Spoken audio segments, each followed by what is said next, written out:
Selamat malam pemirsa RBTV di rumah. Selamat berjumpa kembali dalam acara Info Seniman. Sebuah acara yang tentunya sudah Anda tunggu-tunggu kehadirannya. Dan pada malam hari ini kita akan berbincang-bincang langsung dengan seorang pelukis sekaligus pematung yang sudah go internasional. Beliau adalah Bapak Heri Kris, yang tentunya bagi Anda mungkin juga sudah tidak asing lagi. Nah pemirsa, mari kita langsung berbincang-bincang dengan Mas Heri Kris. Selamat malam Mas Heri Kris. Selamat malam Pak Argo.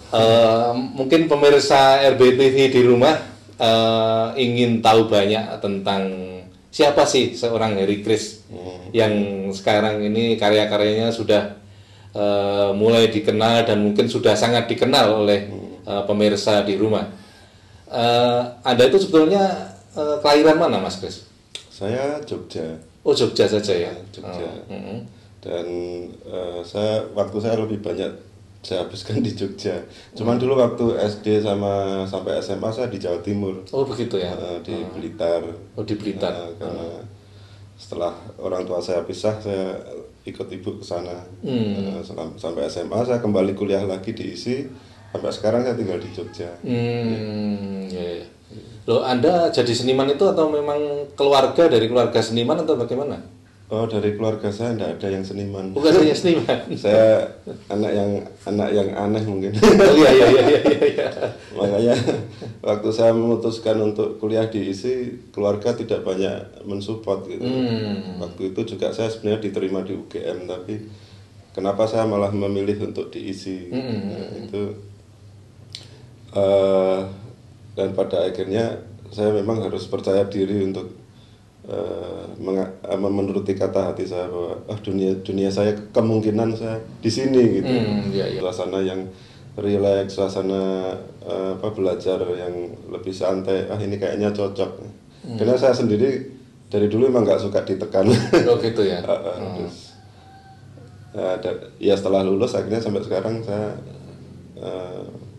ya lebih total berkesenian gitu. Nah waktu yang punya pemikiran untuk bunuh diri itu waktu SMP, saya malam-malam stres berat karena udah tinggal kos sendiri, udah orang tua sepertinya nggak begitu mempedulikan. Rumah saya, kos saya itu di belakangnya ada rel kereta api. Saya duduk lama stres di situ, sampai mau ada kereta api lewat gitu. Saya duduk apa saya lari ya? Akhirnya saya memutuskan untuk lari. Wah saya nggak boleh nyerah. Mungkin ya Tuhan masih mencintai saya. Iya. Nah pemirsa, ternyata baru sampai di sini sudah sangat menarik apa yang ada di dalam jiwa Mas Heri Kris ini. Tapi tolong Anda jangan pindah channel, tunggu sebentar ini.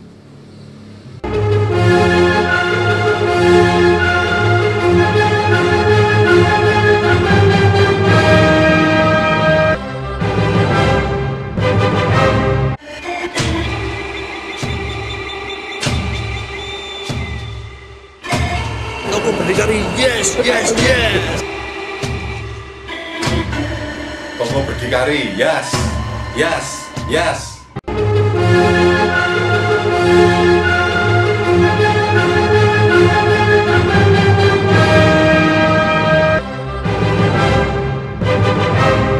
Nah pemirsa, inilah lagi-lagi Heri Kris, seorang pelukis yang mungkin Anda tidak sabar untuk ingin tahu lebih banyak lagi.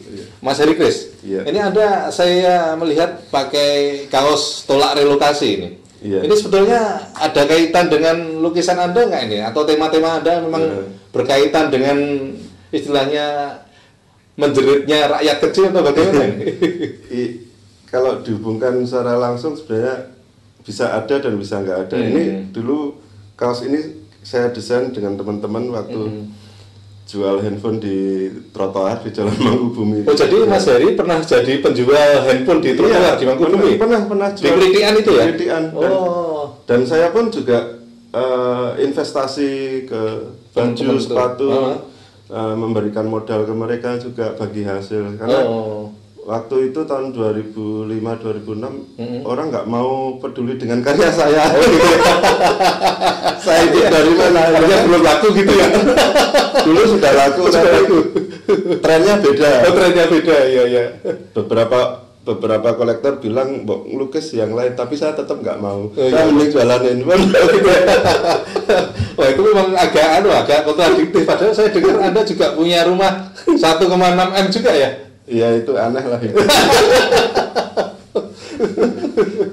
Iya, disyukuri aja. Iya. Artinya ini dulu kaos ya buat demo ke wali kota, sempat ribut sama Satpol PP, ya lari-lari di jalan sampai ya ikut sidang di DPR di wali kota mewakili teman-teman kelitian juga.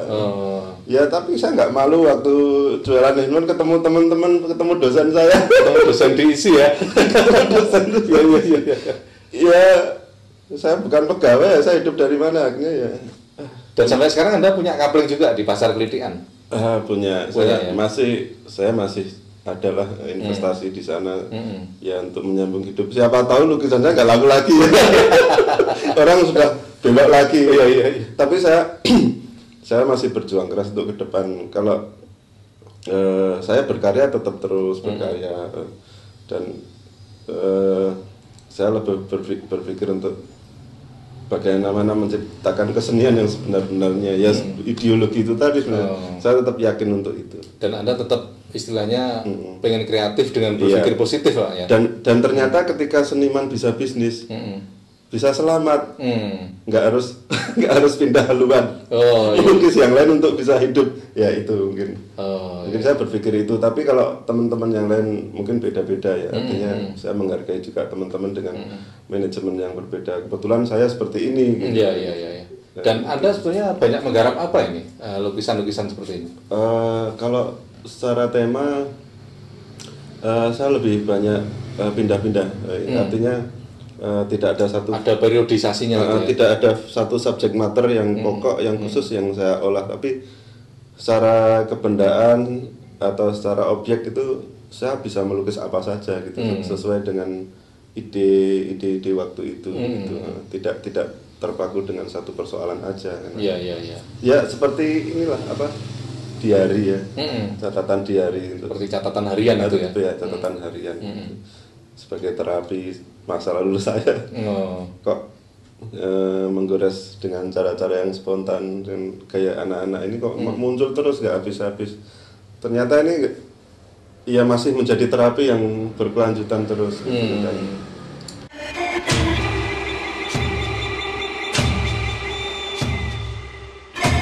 Toko berdikari, yes. Toko berdikari, yes. Fine art tidak selayaknya harus tidak seharusnya untuk kompromi dengan satu hal-hal yang harus dialogis, tapi kadang menyimpan hal-hal yang misteri gitu. Iya.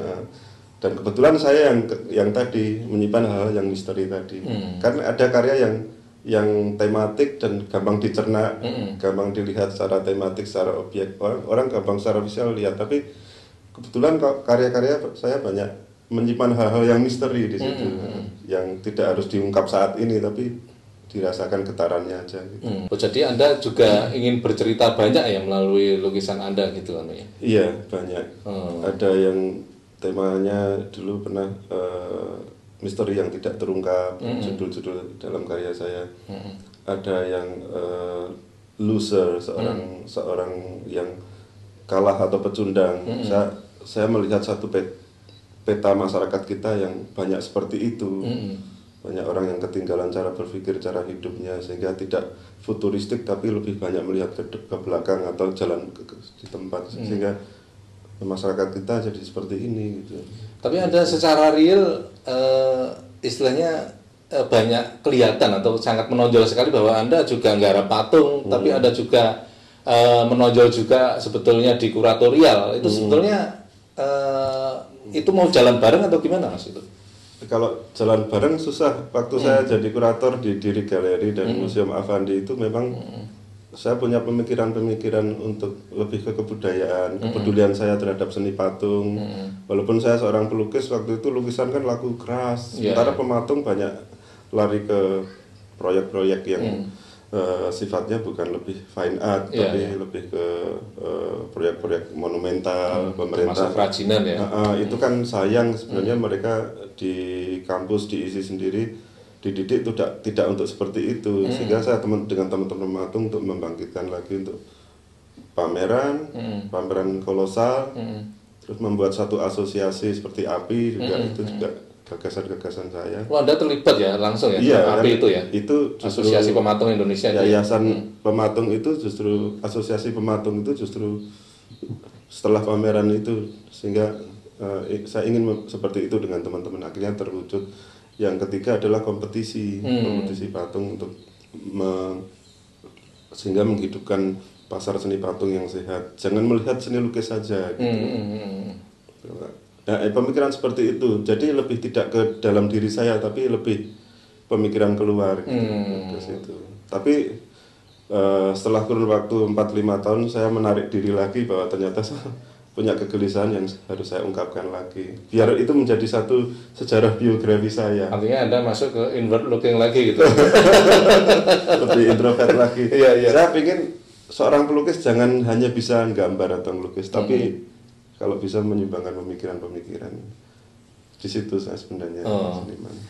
Nah, pemirsa, memang akan semakin lebih menarik lagi apa yang diungkapkan oleh Mas Heri Kris ini, dan terus terang saya memang tidak sabar juga untuk bertanya terus kepada Mas Heri Kris.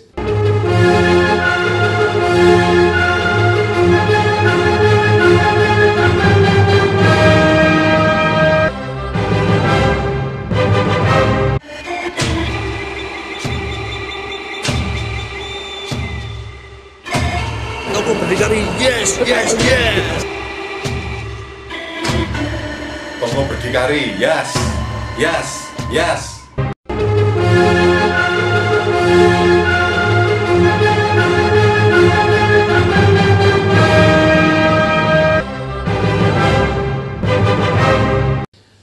Mas Kris, saya dengar Anda dalam waktu dekat ini akan mengikuti art fair di luar negeri ya? Seperti kalau nggak keliru di Singapura sama New York itu. Iya. Itu menurut Anda gimana itu? Ceritanya gimana itu, Mas? Ya, art fair kan sebenarnya media pameran untuk promo galeri dan seniman yang direkrut oleh galeri itu. Sehingga di situ terjadi satu pertemuan antar sesama seniman, sesama art dealer, galeri atau kolektor atau museum, sehingga terjadi lagi nanti bentuk kerjasama dalam bentuk yang lain. Jadi art fair itu lebih ke media untuk promosi gitu. Ya.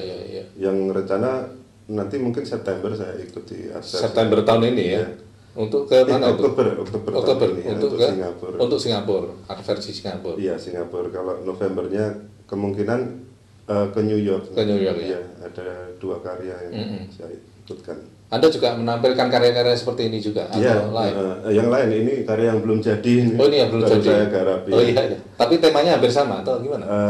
Kalau tema lukisannya beda-beda, tapi karya ya tentunya beda-beda. Cuman ada 6 karya yang saya ingin tampilkan. Sebentar Mas, agak setback dikit ya. Iya. Sebetulnya Anda terpengaruh siapa sih? Anda berkarya seperti ini? Dulu waktu diisi ya, mulai pada awalnya tahun 90 itu saya banyak melihat karya-karya yang lebih ke childish ya, kekanak-kanakan, dan lebih banyak improvisasi, lebih banyak coretan-coretan yang spontan, kayak karya-karya Karel Appel, kelompok Cobra itu seperti Corneille, terus Lucebert itu. Saya banyak riset ke sana dulu. Yang kawan-kawan Anda juga ada lahir Edi Hara dan Faisal sedikit gitu ya. Anda saling terpengaruh nggak dengan kawan itu? Kalau interaksi saya pikir teman-teman saling mempengaruhi siapa aja. Iya. Tapi ya bagaimana kita lebih bisa melihat ke diri kita sendiri gitu. Nah, sebetulnya Anda punya resep tertentu nggak misalnya untuk kawan-kawan yang sekarang mungkin masih berusaha untuk go internasional itu? Artinya bagaimana cara berinteraksi dengan komunitas internasional atau bagaimana itu? Saya pikir kayak adik-adik kelas dan banyak pelukis-pelukis muda yang mereka sudah go internasional dan sudah punya nasib yang baik lah untuk kesenian. Lebih baik gitu ya? Lebih baik, dan mereka bisa menjadi duta untuk negara. Saya pikir itu harus kita saling support ya. Harus kita support supaya Indonesia lebih dikenal ke dunia gitu. Bahwa di Jogja, misalkan di Jakarta, di Bandung itu menyimpan karya-karya yang sebenarnya nggak kalah dahsyat dengan pelukis-pelukis Cina maupun pelukis Singapura atau pelukis Asia yang lain. Meskipun Cina infrastrukturnya sudah terbangun secara internasional ya. Secara internasional. Karena Chinatown ada di mana-mana gitu loh. Makanya kuncinya kalau kita mau sukses kita harus saling berangkulan. Gitu ya. Antara seniman dengan kurator, dengan promotor juga, dengan galeri-galeri, kita harus saling kompak, jangan saling menjegal di antara jangan kawan saling itu. menjegal, membuat intrik-intrik isu yang untuk menjatuhkan teman seniman sehingga kita mau naik, itu sebenarnya membuang-buang energi yang justru, ingat itu ya. Dan itu kontraproduktif aja. Menjegal yang tidak sehat sehingga kita tidak akan maju untuk keseniannya. Ya, kita harus mulai saling bergandengan, support antar teman untuk bisa ke internasional. Dan kalau sekarang harga-harga lukisan sangat tinggi, memang seharusnya tinggi. Kalau dulu kan murah karena karena memang ya mungkin ekonomi mikro atau penghargaan antar kolektornya terhadap karya juga kurang. Sekarang memang seharusnya fine art itu memang harus tinggi. Kalau misalkan kita berkarya sudah bagus, sudah mati-matian, masih dihargai murah ya akhirnya kan negara lain juga nggak mau menghargai kita. Iya, betul. Nah, pemirsa, sekarang terbukti dengan pembicaraan yang sebetulnya singkat tapi sebetulnya padat juga. Dan terus terang, kalau kita mau terus mengeksplorasi dengan Mas Heri Kris, mungkin akan membutuhkan banyak waktu yang sangat banyak. Tapi pemirsa, karena waktu juga yang harus memisahkan kita, saya akhirnya Argo Pratomo mengucapkan terima kasih atas perhatian Anda. Selamat malam dan sampai jumpa.